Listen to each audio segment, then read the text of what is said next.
Después de algunos meses, presentamos el video 8 de actualización de vacunas contra el SARS-CoV-2.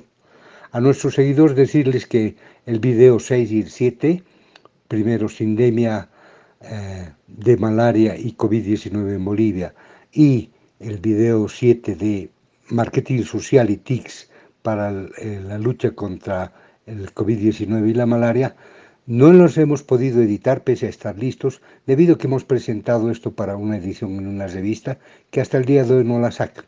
Ya pensamos que va a salir pronto y podemos presentarlos directamente o subirlos a la red. Bien, vamos a comenzar entonces recordando lo que es la estructura del SARS-CoV-2.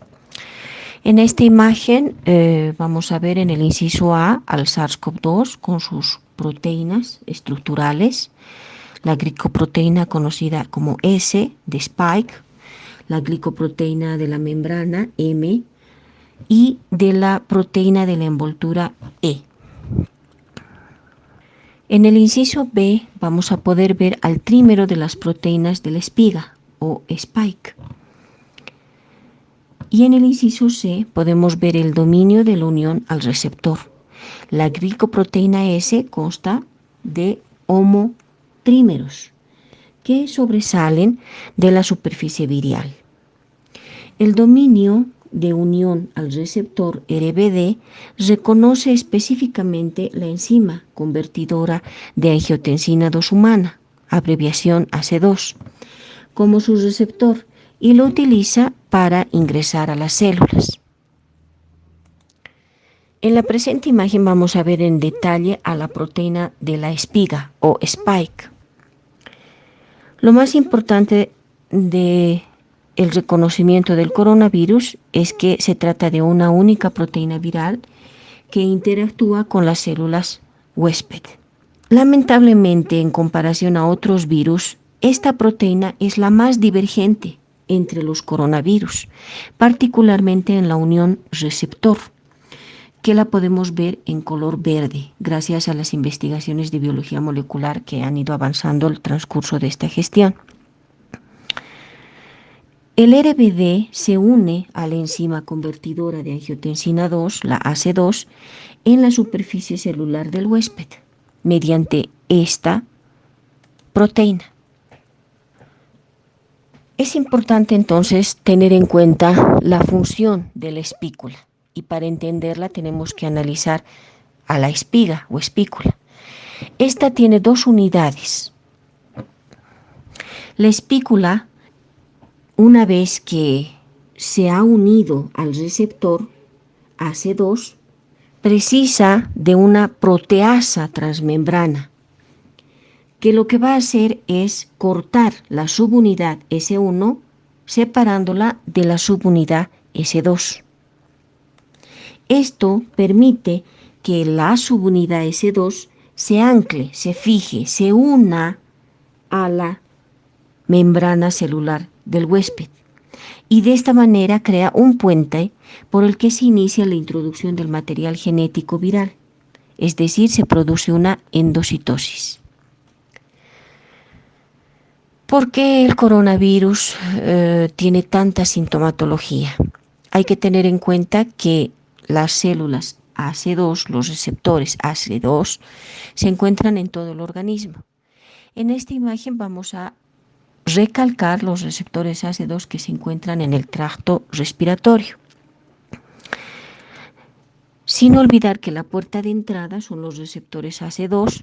Vamos a ver su distribución dentro del sistema respiratorio. Estos receptores AC2 están dentro de todo el tracto respiratorio, sea el superior, el inferior o en la unión bronquioalveolar.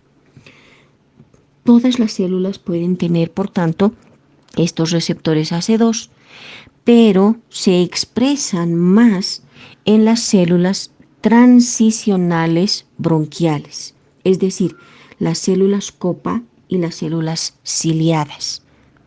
En esta tabla, en barras, columnas, podemos ver el nivel de expresión de los receptores AC2 en diversos órganos humanos.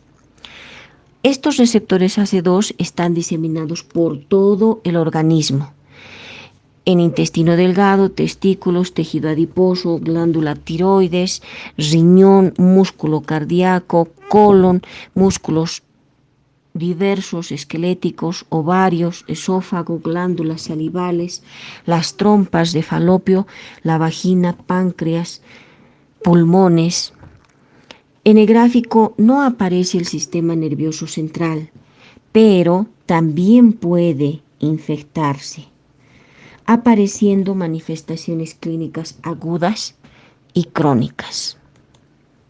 Esta imagen nos está mostrando las diversas manifestaciones, tanto agudas y crónicas, que podamos encontrar en otros órganos que no sean el pulmón, que es el que más ampliamente ha sido estudiado en el SARS-CoV-2.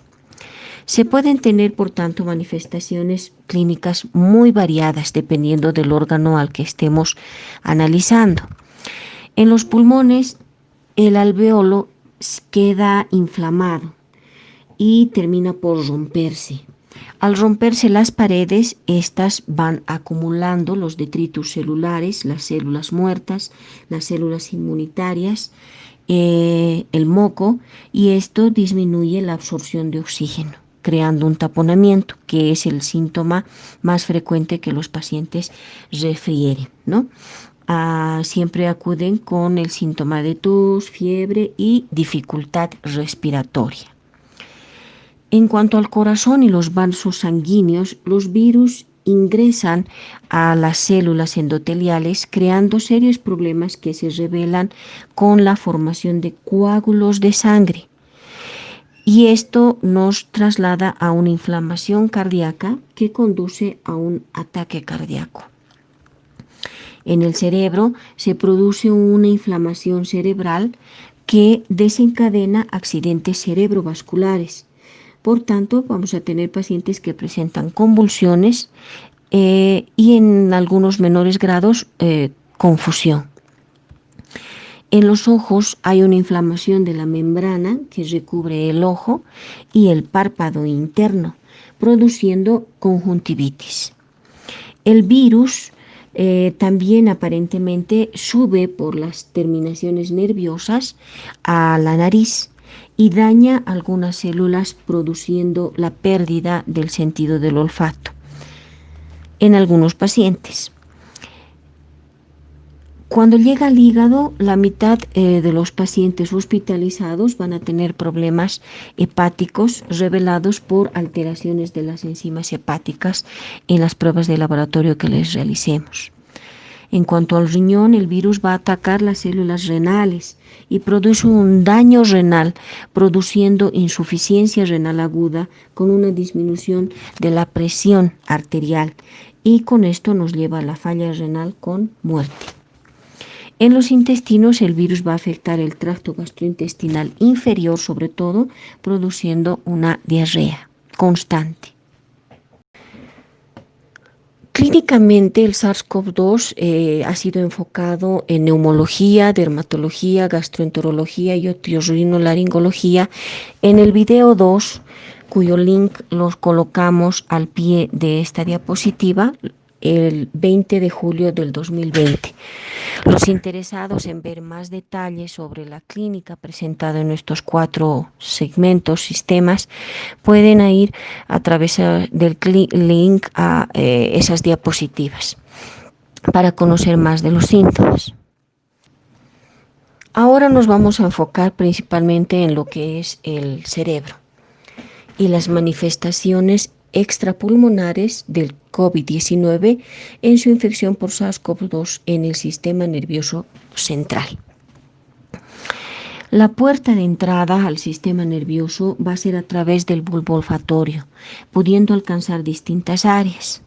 Puede producir anosmia, disgeusia, cefaleas, encefalitis, mielitis, accidentes cerebrovasculares, el síndrome de Guillain-Barré, debido a que el virus entra y produce reacciones inmunológicas a ese nivel.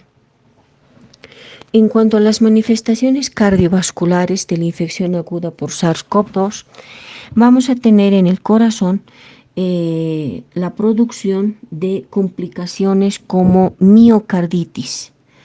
También pueden aparecer lesiones del miocardio, infarto de miocardio, insuficiencia cardíaca, arritmias, cardiomiopatía, enfermedad tromboembólica, arterial o venosa.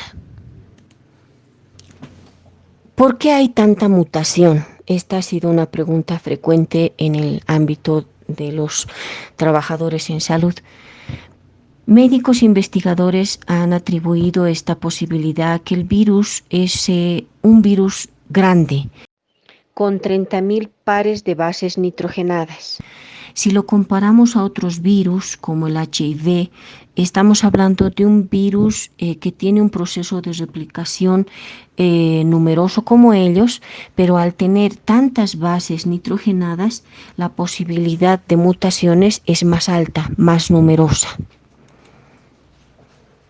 Volvemos entonces a lo que es la espiga, Spike. Y estos estudiosos científicos han analizado filogenéticamente estas mutaciones a nivel mundial. La mutación más importante a nivel global, a nivel mundial, es la del aminoácido 614, que es el cambio del ácido aspartico a la glicina. Lo podemos ver en la imagen en color rojo. A la derecha se observa el nivel donde se ha realizado este cambio en la estructura de la espiga o spike, lo que produce una mayor tasa de infectividad, pero no de letalidad. No hay diferencias en cuanto al ingreso hospitalario o a la unidad de terapia intensiva. En esta imagen podemos ver que el cambio se realiza o puede realizarse en una de las siguientes 3 cadenas de aminoácidos. Hace que la proteína S de la espiga tenga un poder infectante muchísimo más grande y al parecer menor carácter de gravedad o de letalidad. Esta mutación no es reciente. Esta mutación en la espiga, como lo ven en esta gráfica, se vio ya en los meses de febrero y marzo en Europa. Podemos ver en la imagen una figura en color naranja que vendría a ser el virus inicial SARS-CoV-2 que salió de Wuhan. Cambio en azul cuando se realiza esta mutación y aparece la glicina. Los estudios muestran que los pacientes infectados con la G614 arrojan más ácido nucleico viral en comparación con los D614. Como podemos ver en las imágenes, tenemos un virus rodeado de un halo de espigas naranja que solamente elimina pocos virus en relación o comparación al que tiene el halo de la espiga en color azul que lanza por triplicado o aumentada la cantidad de virus. Los virus portadores de la G614, por tanto, son más infectivos.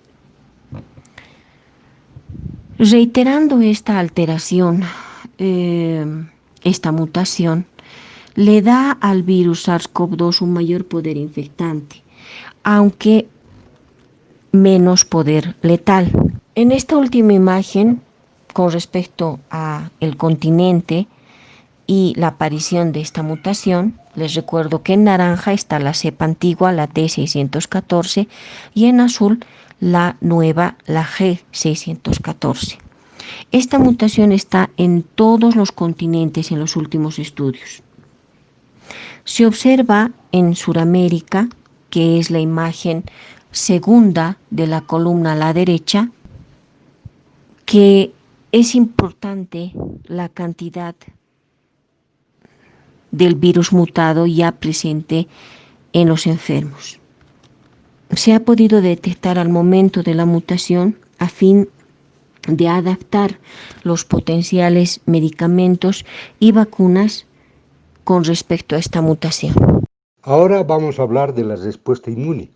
No es nuestra intención el poder hacer una figura magistral, una clase magistral al respecto, sino un recuerdo de esta situación de la respuesta inmune.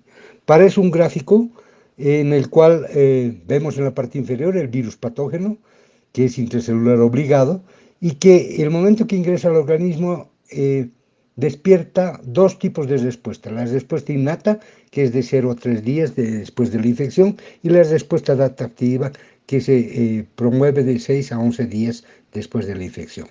La respuesta innata tiene células y moléculas que intervienen en esta respuesta.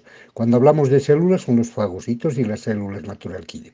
Y cuando hablamos de moléculas son las citocinas inflamatorias, por ejemplo la interleuquina 12 e interferones de tipo 1, particularmente estos últimos. Y cuando hablamos de la respuesta adaptativa, hablamos de los linfocitos T citotóxicos, que son los más importantes, y los anticuerpos neutralizantes. Una vez que se replica el virus dentro de la célula, sale por miles de la célula y estos, una vez en el intersticio, son capturados por las células dendríticas, que los destruyen y guardan sus secuencias de aminoácidos para presentarlos a las células T helper o a los linfocitos T colaboradores, los cuales indican a las células OB que produzcan anticuerpos y a las células T a comenzar una respuesta citotóxica. Esta respuesta es enseñar a los linfocitos a identificar a las células infectadas por los virus y a destruirlas. Además, existe también, ustedes ven en la flecha a la derecha, que eran células memorias que en caso de existir una nueva reinfección se va a desencadenar una respuesta inmediata y controlar esta nueva infección. En la siguiente lámina vemos un alveolo. El paciente con COVID tiene una infección pulmonar y a nivel de los alveolos, a la izquierda de la imagen van a tener un alveolo saludable o normal. Y en su caso se ve en el gráfico las células ciliadas, los neumocitos de tipo 1, los macrófagos que están circulando normalmente, los neumocitos tipo 2, la capa tensioactiva y los fibroblastos, y dentro de los capilares están las células endoteliales, los neutrófilos, las células T. Bueno, contrariamente, ustedes ven en el gráfico, se puede distinguir, ahí está el alveolo lastimado o enfermo.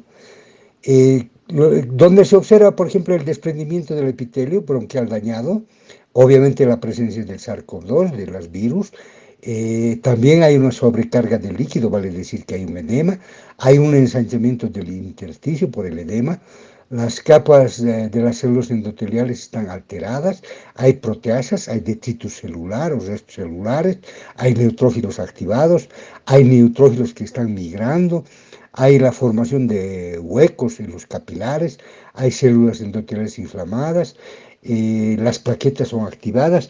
Como verán, hay un, llamaremos desorden, que es producido por este proceso de la infección por el SARS-CoV-2. Una otra imagen nos muestra el daño multiorgánico de la infección por el SARS-CoV-2. Cuando existe, ingresa y produce una neumonía, como todos ustedes bien conocen, y los hemos visto en los 5 videos anteriores.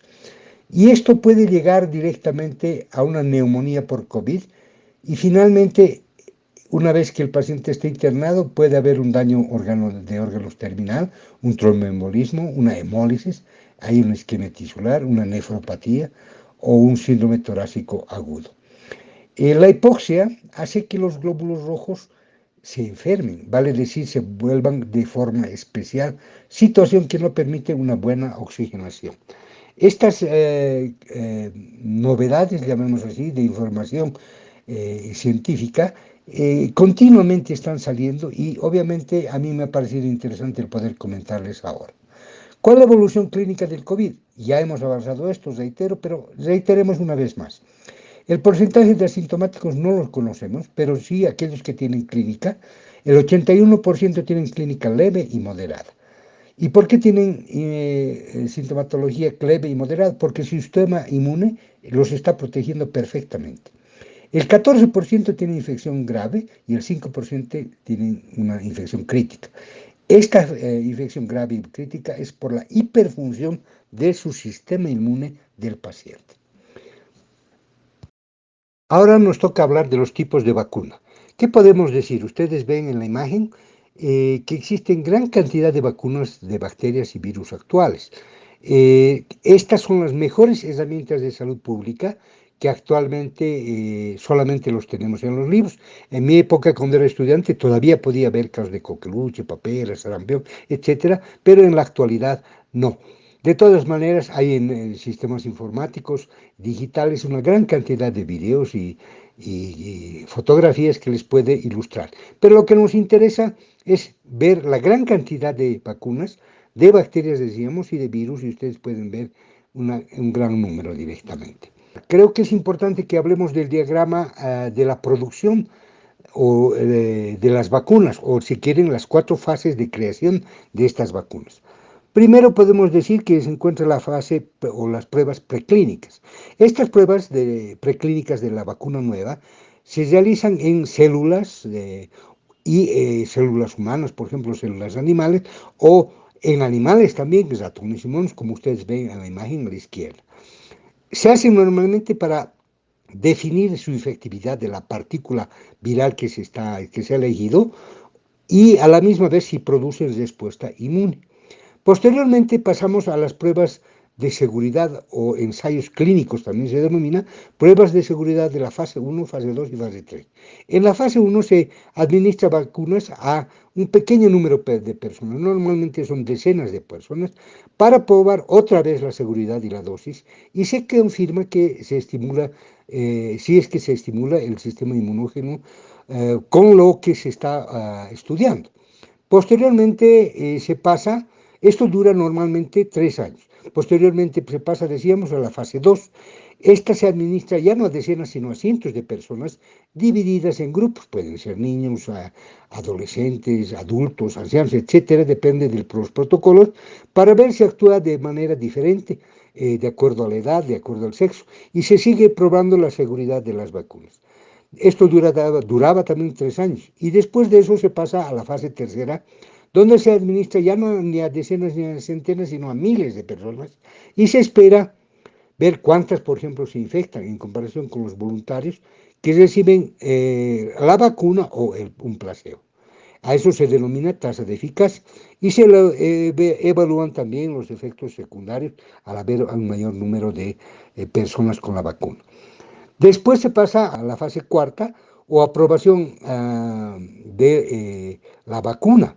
Normalmente este proceso también tardaba años y lo que podemos decir que en la parte inferior ustedes ven, el tiempo de duración normalmente de la varicela, por ejemplo, era 28 años, y así del virus del papiloma humano, por ejemplo, 15 años, y así sucesivamente. La aprobación implica que se otorgue la autorización para la utilización y esto lo dan los reguladores.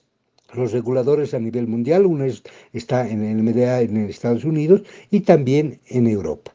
Pasemos a ver la siguiente diapositiva y ustedes ven en la parte superior se observa el desarrollo tradicional de una normal que se decía con los años de duración y en la derecha ustedes pueden ver resaltado en rojo que más o menos 15 años o más.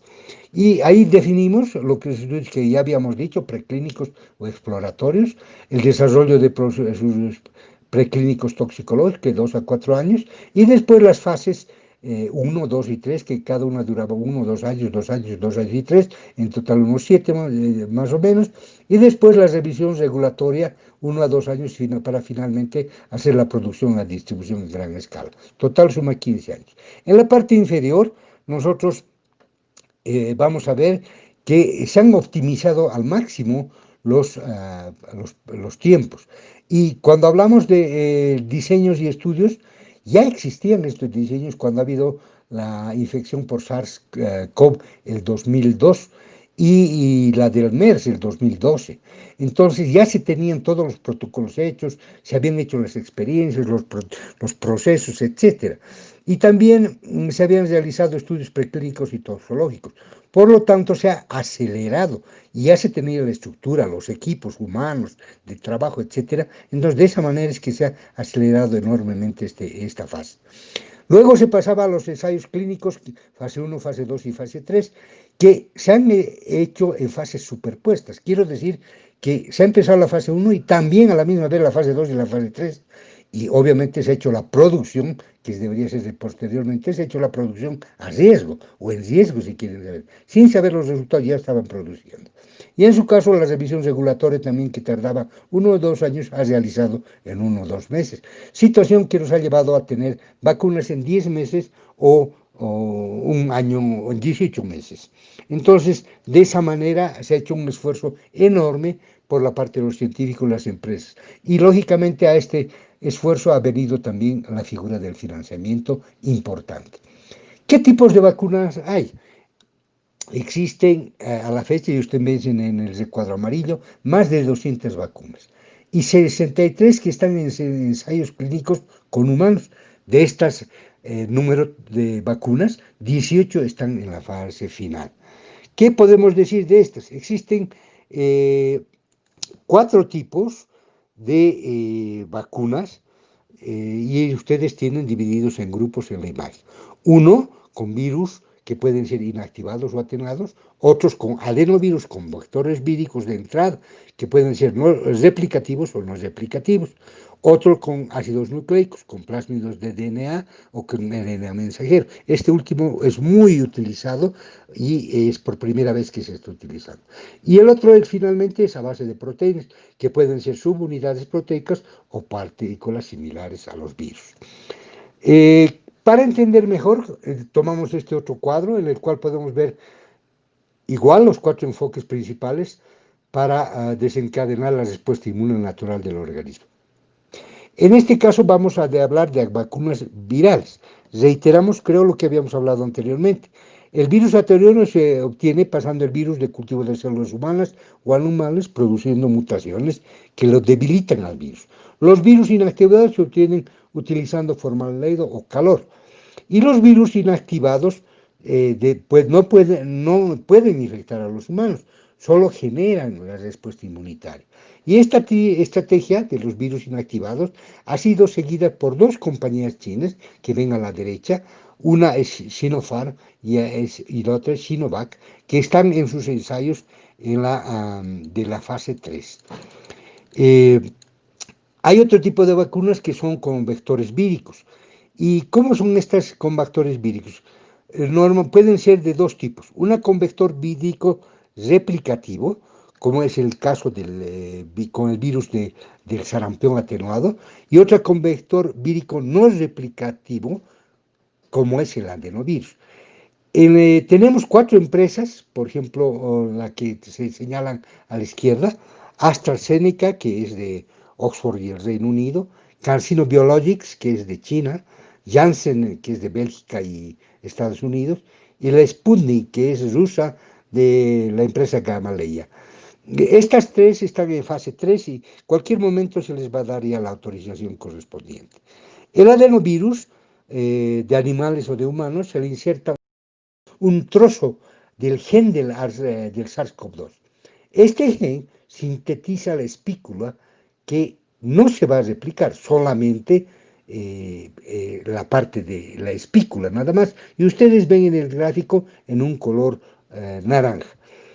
Esta espícula no se replica, decíamos, y el adenovirus va a expresar esta parte de sus superficies, o sea, en la superficie del adenovirus, estas proteínas spike. Y cuando es introducido vía intramuscular con la vacuna, las células presentadoras de antígeno lo capturan, lo procesan y se genera la respuesta inmunitaria. Vale decir, se generan anticuerpos neutralizantes y la respuesta celular.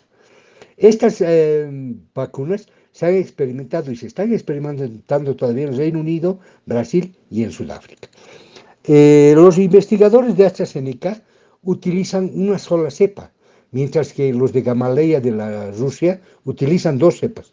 Y están en conversación para juntar estas 2 y esta una cepas y producir una tercera que mejoraría la respuesta inmunitaria a la vacuna. Esperemos que en los futuros días o meses vamos a tener estas novedades. Un otro tipo de vacunas es con material genético, vale decir ADN o ARN, que codifica una proteína del propio virus. Son plataformas, decíamos, nuevas, y en su caso tienen ARN mensajero que codifica la síntesis de spike, o sea, de la proteína espiga. Al administrarla por vía intramuscular en nanopartículas lipídicas, en dos dosis, las células dendríticas las capturan, las procesan, las presentan a los linfocitos y se va a generar la respuesta celular y humoral, además de la respuesta a memoria. Hay tres empresas que están haciendo vacunas en base a este material genético. Pfizer Biotech de USA y Alemania, Moderna, que es de Estados Unidos, y Urevac. Tenemos otro tipo de vacunas que son con proteínas. Las vacunas con proteínas hay dos tipos, las que utilizan subunidades proteicas, por ejemplo, la proteína Spike, que está en naranja en la imagen, y aquellas que son similivíricas. ¿Qué quiere decir eso? Que son armazones víricos vacíos, vale decir, son partículas similivíricas que no tienen ARN, y esas son las que se introducen como vacuna. En este tipo, las más avanzadas son los de Sanofi y de Novavax, que están en la fase 2. En la siguiente cuadro tenemos 11 vacunas de fase 3 avanzada. Estas son al 15 de diciembre. Vuelvo a repetirles que esto está cambiando muy rápidamente. Y en la parte inferior, para orientarnos, tenemos un color rosado, las tres vacunas Pfizer, Moderna y CureVac que utilizan RNA mensajero. Es seguida por Sanofi y Novavax que utilizan subunidades proteicas. Y también por otras cuatro, que es AstraZeneca, que son las Biotech, Janssen y la Sputnik, que utilizan virus no replicante, y finalmente la Sinovac y Sinopharm, que utilizan virus inactivado. ¿Qué más indicar? Creo que es importante la figura en los países en vías de desarrollo o desarrollo bajo o medio, las características que son decisivas para escoger también un tipo de vacuna. Es el almacenamiento y el costo comparativo entre estas vacunas. Como ustedes ven en el cuadro que está resaltado, las cuatro vacunas que son las que se están alcanzando ya a distribuirlas, tienen una de ellas, la de Pfizer y BioNTech, tiene que ser manejada a menos 70 grados. Y eso lógicamente causa problemas de almacenamiento y de manipuleo. Las de Moderna son a 20 grados y las de AstraZeneca y Gamaleya se pueden guardar en cualquier refrigerador. Lógicamente, estas nos convienen que tenemos nosotros en el país a nivel nacional, a todo nivel. El costo por dosis finalmente se ve en la última columna y se debe tomar que este costo es el doble, porque son dos dosis las que se deben poner. Por lo tanto, el monto que aparece en la imagen debe multiplicarse por 2 y por el número de millones de personas que queremos vacunar. Para finalizar, debo hablar de la logística para la vacunación. Es necesario, consideramos, tomar en cuenta la experiencia del PAE en enfermedades infecciosas. Vale decir, tomar la experiencia del Programa Ampliado de Inmunizaciones, que no es la primera, hace muchos años ya hemos venido realizando, alguna vez estaba como responsable de vigilancia epidemiológica del PAE y conozco el movimiento de esta área directamente. Es necesario prioridad la vacunación a los grupos de riesgo, como recomiendan los organismos internacionales, las autoridades nacionales creo que ya han escogido a quién se va a hacer, al personal de salud, a las personas de mayor edad, etc. Una tercera figura que creo que es necesario tomar en cuenta es llegar a las vacunas en el primer nivel de atención en salud, pero con el menor costo, porque eso implica que el país está pagando, pero al menor costo, pero a la máxima eficiencia. También, como cuatro, decimos implementar un seguimiento a las vacunas. O sea, de los vacunados, quiero decir. Se les va a poner la primera dosis, pero ¿cómo los vamos a seguir para que cumplan la segunda dosis? Entonces es necesario prevenir esa situación. La quinta es desarrollar una innovadora campaña de información y comunicación para la vacunación. Ustedes conocen que hay una cierta desinformación, pero no solamente eso, también no hay confianza por los antecedentes de los respiradores, etcétera. La comunidad está muy expectante. Entonces es necesario realizar campañas, pero mucho más agresivas e innovadoras. Como 6, tomar en cuenta la existencia de tres grupos en cualquier sociedad: los que se van a vacunar, los que son indecisos y los que no se vacunan, van a vacunar. Ustedes saben la existencia de los antivacunas, entonces a ellos hágase lo que se le haga, no se los va a convencer para que se vacunen. Pero los indecisos es muy importante el poder hacer de que se puedan vacunar, pues tenemos que llegar a un mínimo de 60% de nuestra población vacunada para tener la inmunidad y la inmunidad de grupo directamente y no se pueda seguir transmitiendo el coronavirus. La séptima es generar confianza en la comunidad. Volvamos a repetir que las anteriores autoridades tenían una desconfianza creada por su falta de transparencia. Y está ligado con la 8, que es una mayor transparencia, ya habíamos dicho, los antecedentes de los respiradores. Y en salud pues, debemos decir que no hay salud pública sin salud económica y a la inversa. No hay salud económica sin salud pública. Entonces tenemos que cuidar nuestra salud económica cuidando también nuestra salud pública. Y para finalizar y continuar con las responsabilidades personales y compartidas, vale decir el tapabocas, el lavarse las manos, distancia social, etcétera, etcétera.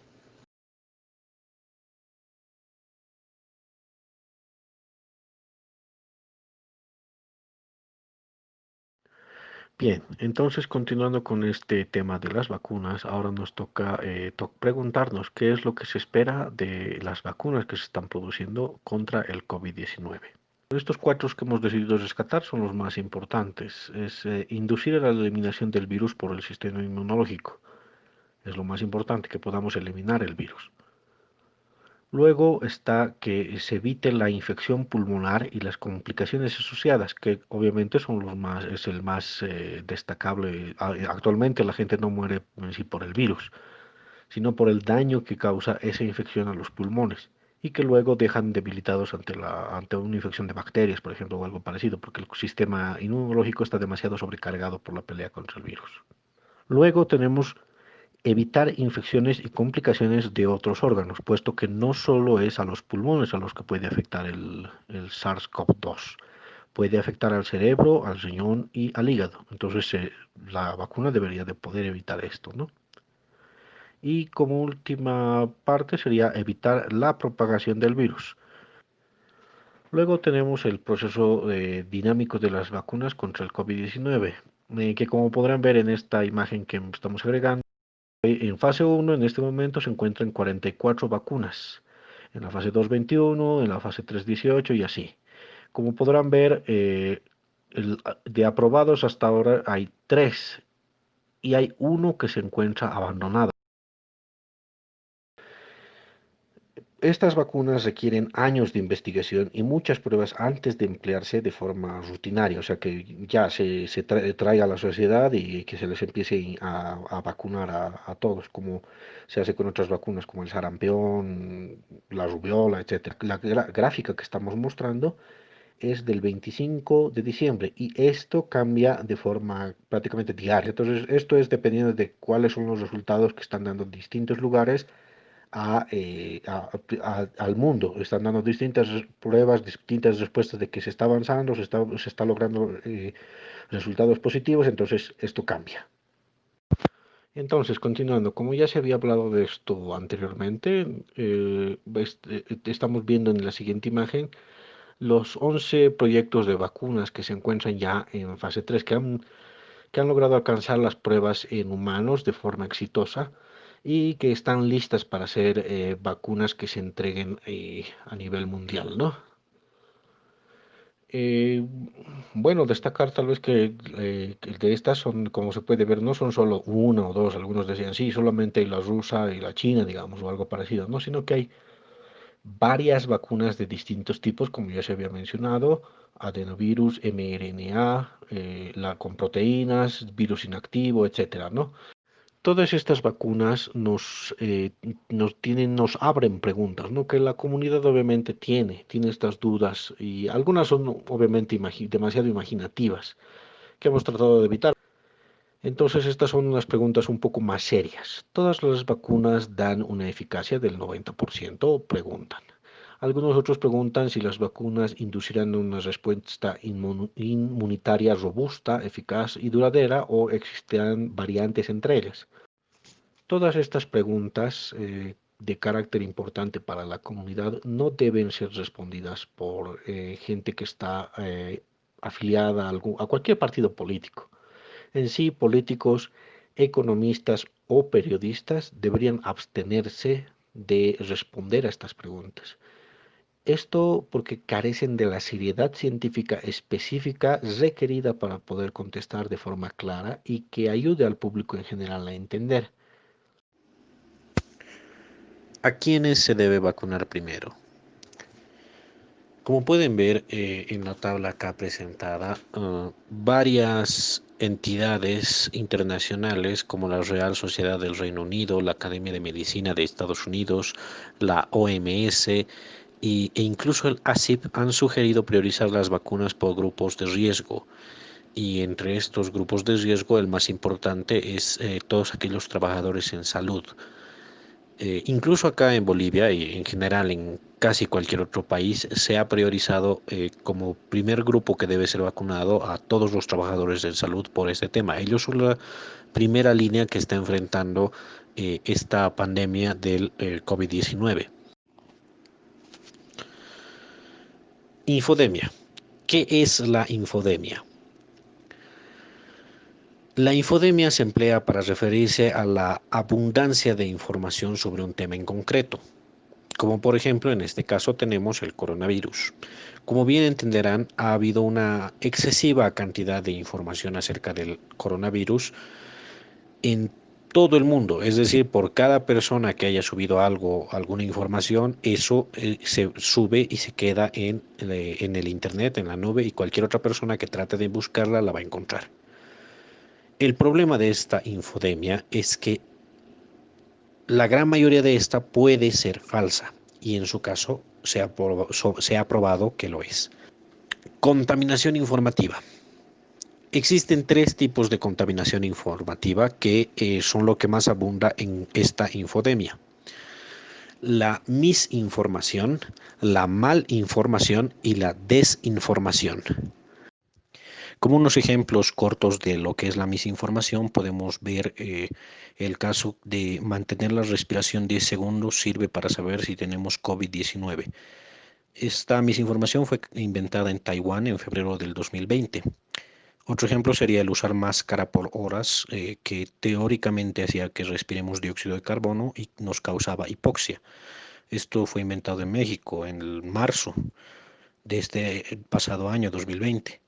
La comida rica en alcalinos, una variación de comer X alimento o Y alimento o tal cosa que te protege del COVID. Esto fue inventado en Ecuador el febrero de 2020. Elisa Granato, la primera en recibir la vacuna, murió. Esto fue inventado, esta misinformación en USA, o Estados Unidos, Reino Unido y Nigeria, allá por abril del 2020. Helicópteros van a pasar para rociar químicos que eliminarán el COVID. Guatemala, marzo de 2020. Componentes del sistema informativo. ¿Cómo debe darse un buen y correcto sistema informativo que ayude contra el coronavirus o contra cualquier pandemia o contra cualquier problema que tengamos como comunidad, como nación o como mundo? ¿Cómo? Siguiendo 5 pasos concretos y correctos.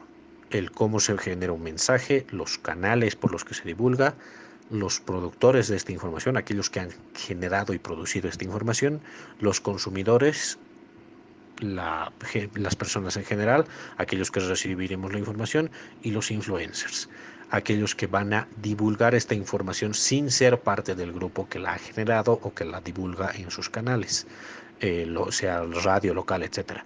Los influencers son aquellos que van a hacer apoyar este tipo de orientación e interpretación para que los demás puedan entenderla más fácilmente.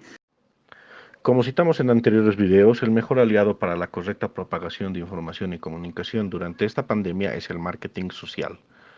Para evitar una malinformación, misinformación o desinformación comunitaria, es recomendable que técnicas de apoyo social más avanzadas se apliquen, puesto que una correcta orientación e interpretación ayudan a evitar que la información distorsionada, que siempre va a estar presente, se convierta en el conocimiento popular de la gente. En este otro gráfico tenemos una comparación de lo que ocurrió durante la primera ola y lo que aún está ocurriendo en la segunda ola en Europa. Es un importante aumento de casos y lo que debemos comparar es lo que está pasando recién ahora en Sudamérica, puesto que acabamos de entrar al segundo brote, ¿no? ¿Por qué hubo un cambio después de un aparentemente buen control que tuvieron durante el verano, que es lo que manejaron y controlaron bien los contagios? Eso tiene dos motivos. El primero es la mutación del virus, que hizo que con ese cambio que tuvo ya hizo que sea mucho más contagioso. Y el segundo son el problema que tuvieron al salir del aislamiento social. Las medidas de seguridad personales no se cumplían una vez que se retiró el aislamiento social, pasando de durante la primera ola tener unos 6.800 muertos por día como máximo a tener unos 10.000 muertos por día en esta segunda ola. Finalmente, esta es una gráfica, un screenshot del New York Times, un artículo que sacaron hace un par de semanas, en el que se les preguntó las tres actividades menos riesgosas y más riesgosas según un número de alrededor de unos 700 epidemiólogos a los que se les consultó. Ellos respondieron que no irían a comer al interior de un restaurante, no asistirían a una boda o un funeral y no irían a un acontecimiento deportivo o un concierto.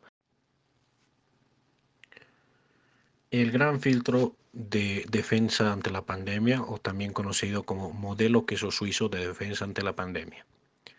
Múltiples capas de protección mejoran el éxito. En el caso del coronavirus, se ha dado este modelo de queso suizo para la defensa contra el virus, donde se tiene que reconocer de que por sí sola una intervención nunca va a ser perfecta para prevenir una propagación. Es decir, por mucho que tú digas voy a utilizar barbijo todos los días, eso no te protege al 100%. A eso hay que aumentarle el uso el uso del alcohol gel, el distanciamiento social, evitar reuniones, evitar tocarte la cara o evitar los transportes demasiado concurridos o los lugares donde esté mucha gente, etcétera, etcétera. Bueno, estas medidas de seguridad se les conocen como queso suizo porque no son perfectas, tienen agujeros por donde el virus puede pasar, pero si son varias las capas donde estás protegido, no va a haber problema. Si tú cumples todo un número de medidas de seguridad hasta que la vacuna salga, e incluso la vacuna, como pueden ver en el gráfico, es una de las últimas capas, necesitamos mantener un cuidado constante para asegurar que vamos a estar cada uno individualmente sano. Pero al estar cada uno individualmente sano, también nos aseguramos de que la comunidad, nuestra sociedad, nuestra familia, los vecinos, en general todos, vamos a estar poco a poco más a salvo, más seguros. Vacunas en Bolivia. Existen diversas iniciativas, como por ejemplo el COVAX, que es del COVID-19 Vaccines Global Access, el CEPI, Coalition for Epidemics Preparedness Innovation, Gavi, Alianza para las Vacunas, y la OMS, la Organización Mundial de la Salud. Estas están acelerando la búsqueda de una vacuna eficaz para todos los países y apoyando la creación de capacidades de fabricación y comprando suministros con antelación, con el fin de que 2.000 millones de dosis se puedan distribuir equitativamente para finales del 2021. When the world has safe and effective COVID-19 vaccines, how can we make sure they reach the people that need them most? Today, there are many vaccines in development. Most will fail. For those that could succeed, governments are under pressure to secure supplies for their populations. If governments compete for vaccines, most countries could miss out. This is not only bad for countries that cannot secure their own supplies. It's bad for us all, as no one is safe until everyone is safe.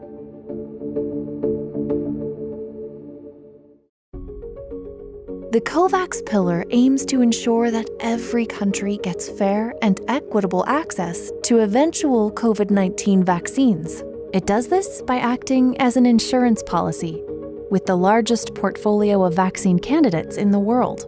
Wealthier countries have a greater chance of gaining access to successful vaccines.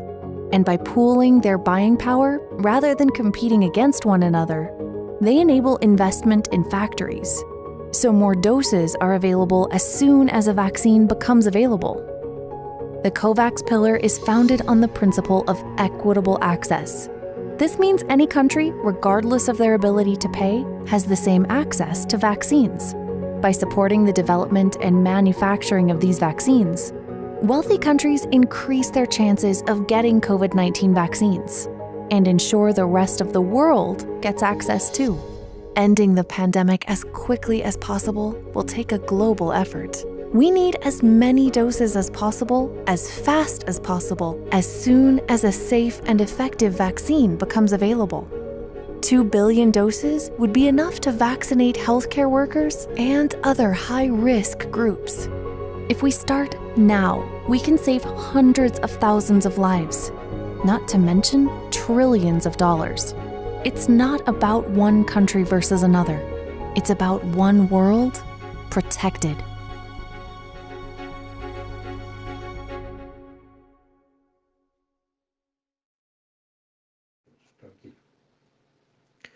El 30 de diciembre, el presidente del Estado Plurinacional de Bolivia, Luis Arce Catacora, ha suscrito la compra de 5.2 millones de vacunas de la vacuna Sputnik, que llegarán en 3 envíos a partir de marzo hasta mayo del 2021, como se ve en la imagen.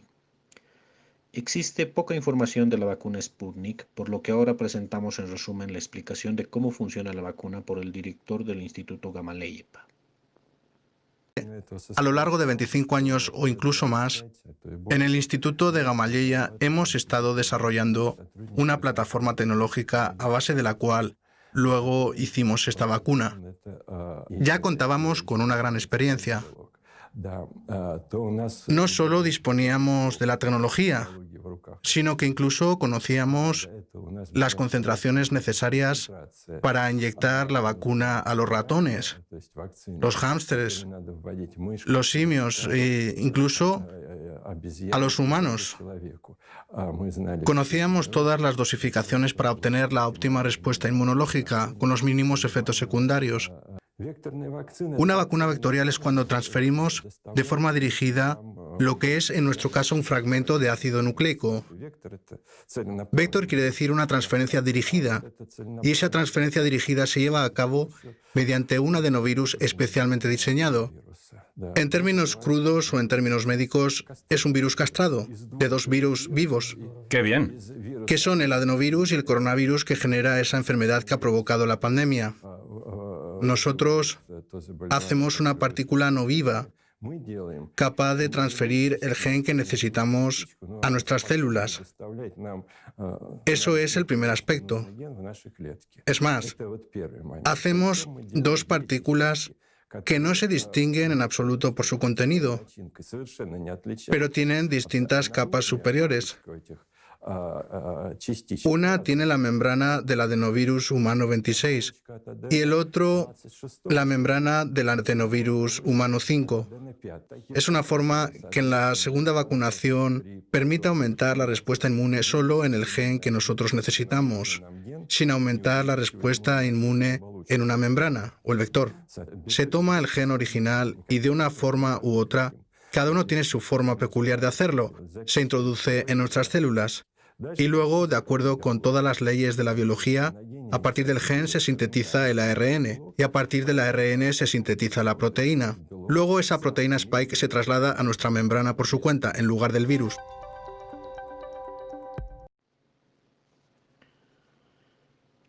Plan de implementación en vacunas. Finalmente, para el plan de implementación consideramos necesario el considerar 3 tareas. 1. El realizar un importante proceso de TICs a la comunidad que fomente la adherencia y disemine los mensajes del Ministerio de Salud, debido a que hay grupos que aceptan la vacuna, otros que la rechazan y otro grupo de indecisos. 2. En base a la experiencia del PAI, hacer un seguimiento de datos y vigilancia, detectando las ESAVIS, eventos supuestamente atribuidos a vacunas e inmunizaciones. 3, intensificar la asesoría y recomendaciones a nivel nacional.